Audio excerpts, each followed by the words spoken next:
Shalom Bapak Ibu yang terkasih di dalam nama Tuhan Yesus. Puji nama Tuhan kalau pada hari ini kita masih diberikan kesempatan Tuhan untuk beribadah bersama-sama, untuk mendengarkan firman Tuhan. Itu semua karena kasih kemurahan Tuhan. Baiklah Bapak Ibu yang terkasih dalam nama Tuhan, kita akan terlebih dahulu kita akan berdoa sebelum kita akan memuji nama Tuhan. Bapa yang bertahta di dalam kerajaan surga, kami mengucap syukur Tuhan kalau kami punya Bapa seperti Engkau. Engkau senantiasa setia Tuhan kepada kami umat-Mu ya Bapa. Tuhan, tiba saatnya kami akan memuji dan membesarkan nama-Mu. Kiranya Tuhan, Engkau bertahta di atas pujian kami, dan biarlah pujian kami berkenan di hadapan-Mu. Terima kasih Tuhan Yesus, terima kasih. Di dalam nama Tuhan Yesus kami menyerahkan doa kami ke dalam tangan-Mu. Haleluya, amin.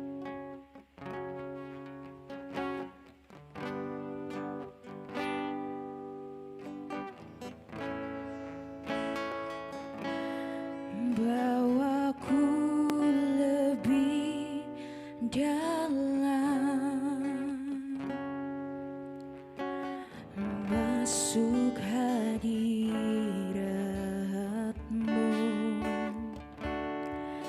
Jangan biarkan ku di pelataran,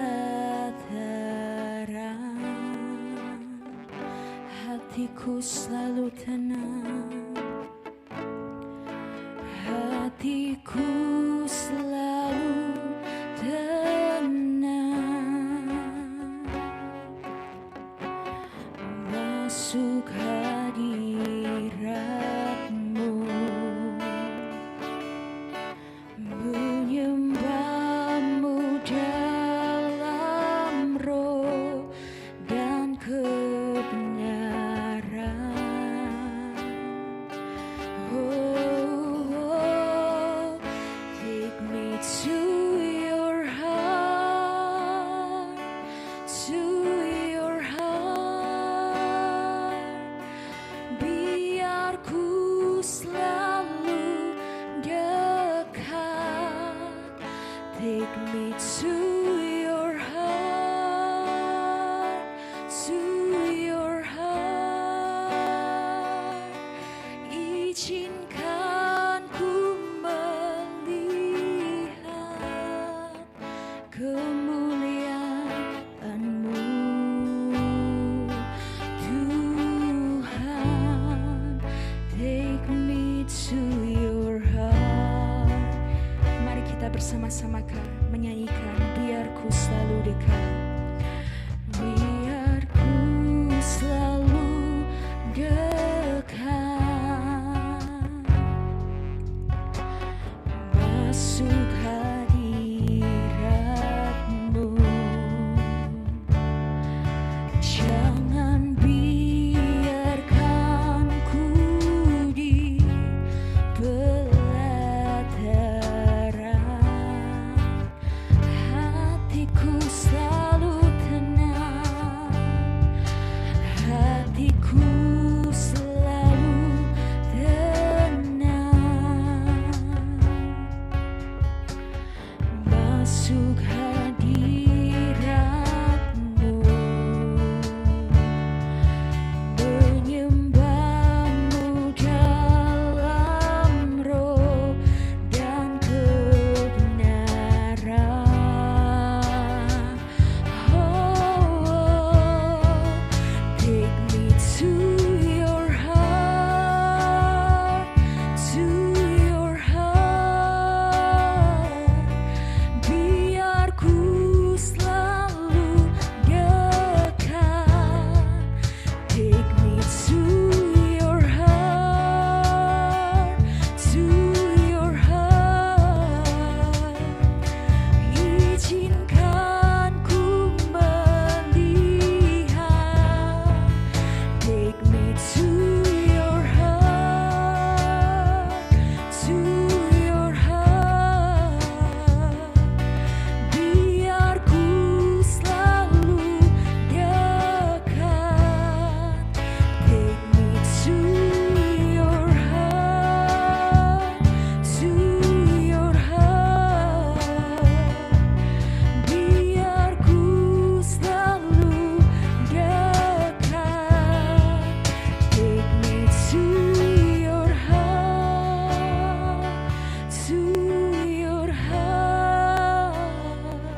bersyukur, kami mau bersyukur, ya Bapakku. Oh, Tuhan,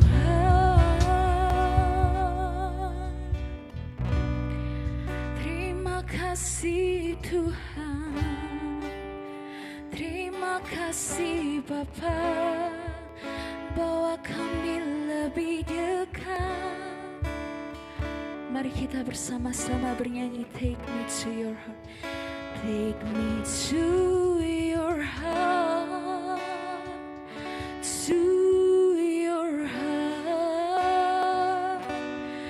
Biar ku selalu dekat, take me to your heart, to your heart.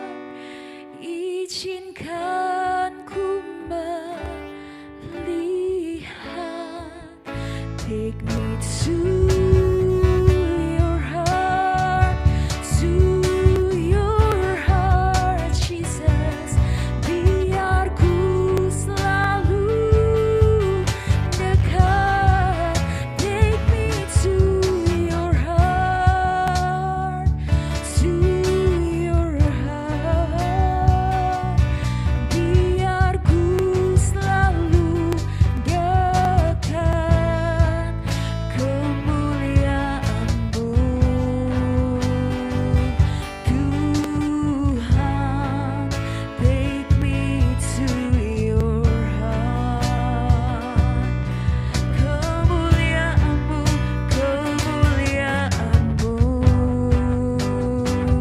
Tuhan.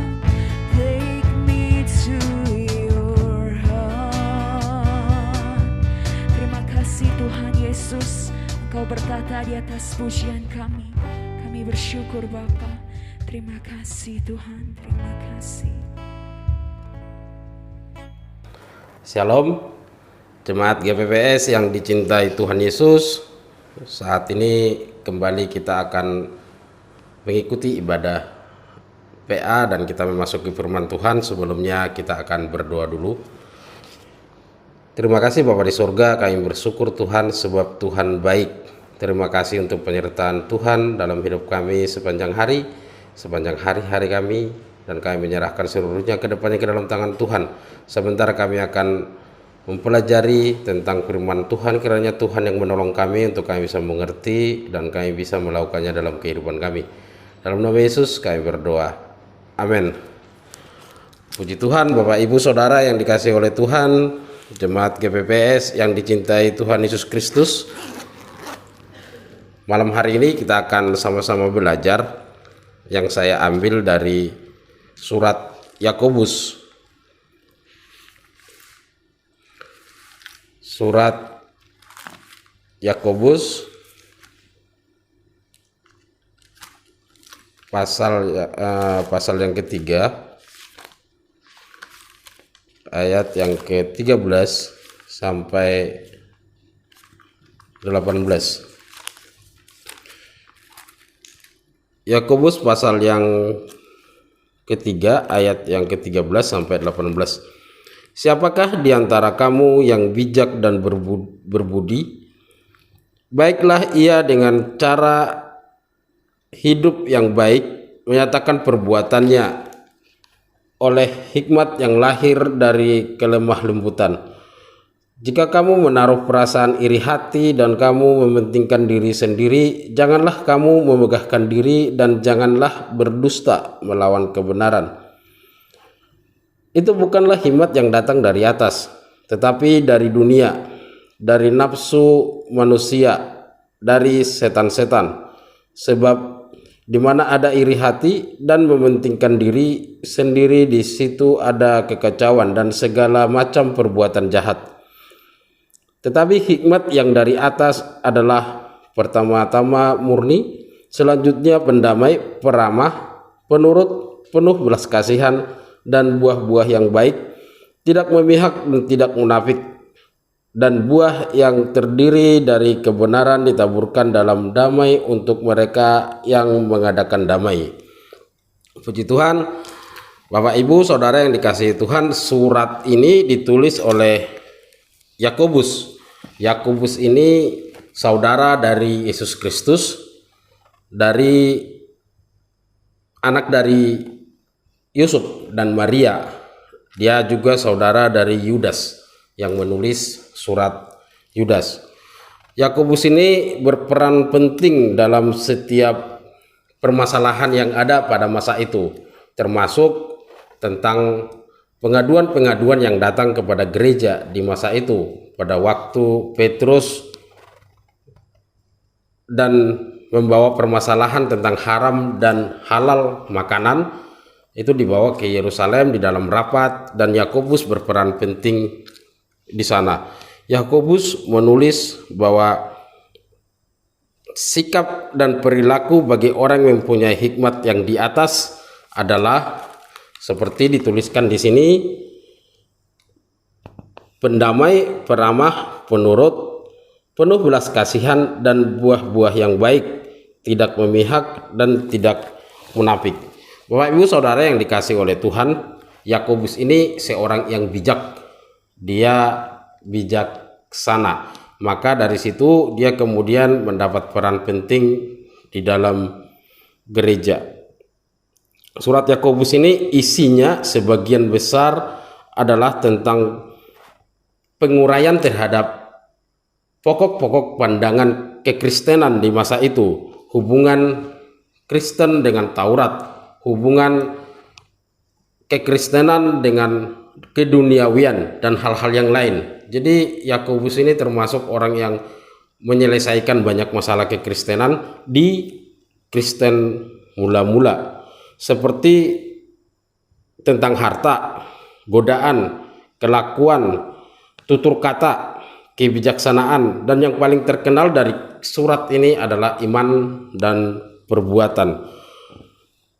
Yakobus, seperti saya katakan tadi, adalah saudara dari Yudas yang kemudian dipercaya oleh para teolog. Dia itu salah satu dari tua-tua Kristen pada saat itu, tua-tua yang dihormati oleh jemaat pada saat itu, sehingga para rasul yang lain juga meminta pendapat kepada dia.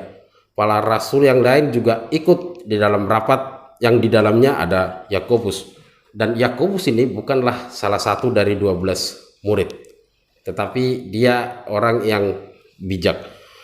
Di dalam Yakobus 3 ayat yang ke-13 dan sampai 18 yang kita baca tadi, kalau dalam satu pasal ini itu menyorot pertama kali tentang guru, dan kemudian tutur kata manusia yang mana dianalogikan dengan kekang kuda, lidah, kemudi yang merupakan bagian kecil dari setiap unit. Jadi maksudnya kekang kuda itu adalah bagian kecil dari satu unit kereta kuda, dan kemudian lidah itu bagian kecil dari tubuh manusia, dan kemudian kemudi bagian kecil dari sebuah kapal atau unit yang lain, misalkan mobil dan yang lainnya. Bagian kecil yang sangat mempengaruhi arah kemana unit itu pergi. Kekang kuda bisa membawa kereta perang kemana mau ditujukan, dan kemudian lidah juga bisa menguasai hidup manusia, dan kemudi mengarahkan sebuah kapal yang besar misalkan, atau sebuah bis atau mobil-mobil yang lainnya. Seorang guru yang menguasai lidahnya, maka dikatakan dia adalah seorang guru yang bijaksana. Ia sempurna kalau dia bisa menguasai lidahnya. Bapak Ibu yang dicintai oleh Tuhan Yesus Kristus, jemaat GPPS yang dicintai oleh Tuhan Yesus Kristus, ayat yang 13 sampai 18 ini memberikan petunjuk dan nasihat kepada kita bagaimana kita bersikap, bagaimana kita hidup. Ayat 1 sampai ayat yang ke-12 menunjukkan bahwa kita sangat lemah. Manusia itu sangat lemah. setiap hal yang terjadi di dalam kehidupan kita dikuasai oleh hal yang paling kecil di dalam hidup kita, yaitu lidah. Jadi kita sangat lemah. Tidak ada seseorang pun yang bisa menyombongkan diri. Tidak ada seorang pun yang layak untuk mengatakan bahwa dia bisa. Karena hal kecil sekalipun bisa menguasai dirinya. Jadi kalau kita lihat di dalam kehidupan kita sekarang bahwa banyak aturan yang harus kita ikuti. Di dalam dewasa ini kita lihat semua orang berlomba-lomba untuk menjadi orang yang smart, orang yang pintar, dianggap pintar, atau minimal tidak diomongin bodoh. Jadi kalau kita terkadang membuka komen-komen di dalam sebuah kasus di sosial media, kita akan menemukan ada orang yang mengatakan orang lain itu bodoh, orang lain itu ini, orang lain itu, atau omongan-omongan yang kurang bisa kita terima apabila itu ditujukan kepada diri kita. Maka hampir semua orang berusaha untuk tampil pintar, baik itu dalam melakukan komentar atau memberikan postingan. Itu kalau di dunia sosial. Hal yang sama, semua orang berusaha untuk menjadi pintar, menjadi bijaksana, menjadi orang-orang yang mempunyai hikmat yang dari atas, karena ingin dikomentari sebagai orang yang mempunyai hikmat misalkan, atau dikomentari sebagai orang yang bijaksana, atau minimal kita tidak diomongin sebagai orang yang bodoh. Itu naluri manusia untuk semakin lebih baik. Itu di smartphone, tetapi itu di dunia sosial media. Tetapi dalam kenyataannya sosial media itu dalam beberapa orang bisa dikendalikan, tetapi yang tidak bisa kita kendalikan adalah gaya hidup kita. Gaya hidup kita akan dilihat orang, dan dengan spontan juga orang akan menilai apakah kita disebut bodoh ataukah kita disebut bijaksana. Dengan spontan orang bisa menilai. Seseorang yang mendengar tutur kata kita itu akan memberikan komentar kepada kita, apakah itu komentar yang baik ataukah itu komentar yang buruk, tergantung dari tutur kata kita. Seseorang mengomentari gaya hidup kita itu tergantung pada gaya hidup kita. Seseorang akan dengan spontan mengatakan apakah itu komentar yang baik atau komentar yang buruk. Tapi yang jelas kita sebagai suratan yang terbuka akan dilihat orang melebihi postingan-postingan di smartphone, di sosial media, melebihi postingan di Instagram, di YouTube, dan lain sebagainya.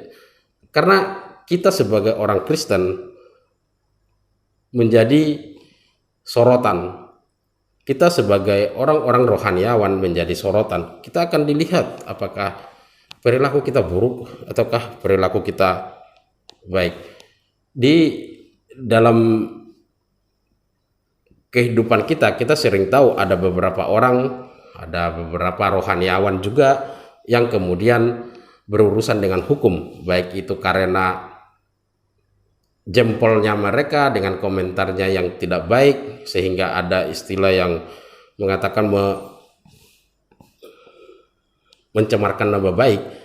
Itu terjadi karena perilakunya, dan itu banyak. Apakah kita akan menjadi bagian dari situ? Yakobus mengajarkan bahwa orang yang punya hikmat dari atas adalah orang-orang yang pendamai, peramah, dan seterusnya. Memang itu hanya sifat umum manusia. Semua manusia seperti itu. Semua pengen menjadi seorang pendamai. Semua pengen menjadi seorang yang ramah. Tetapi terkadang perilakunya tidak menggambarkan sifat-sifat umum tersebut. Selalu ada hal-hal yang khusus yang membuat kita, sehingga kita tidak menjadi seorang pendamai, sehingga kita tidak menjadi seorang peramah. Siapakah di antara kamu yang bijak dan berbudi? Baiklah ia dengan cara hidup yang baik menyatakan perbuatannya oleh hikmat yang lahir dari kelemah lembutan. Jadi yang paling dipentingkan di sini bukanlah apa yang kita pikirkan, tetapi apa yang kita perbuat. Baiklah ia dengan cara hidup yang baik menyatakan perbuatannya.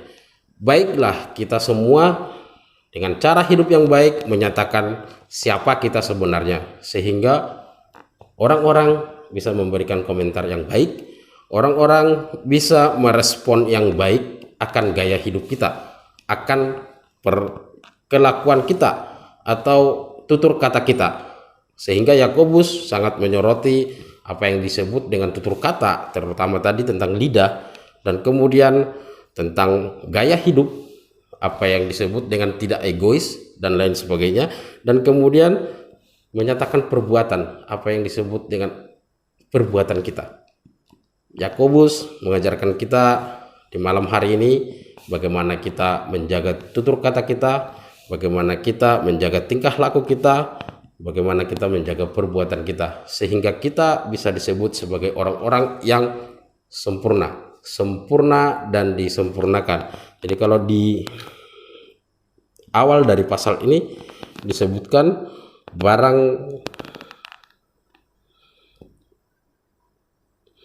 sebab kita semua bersalah dalam banyak hal.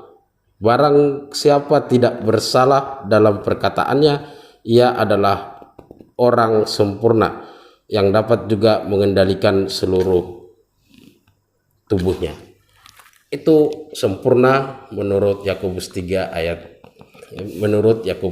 sebagaimana diajarkan oleh Yakobus kepada kita untuk malam hari ini.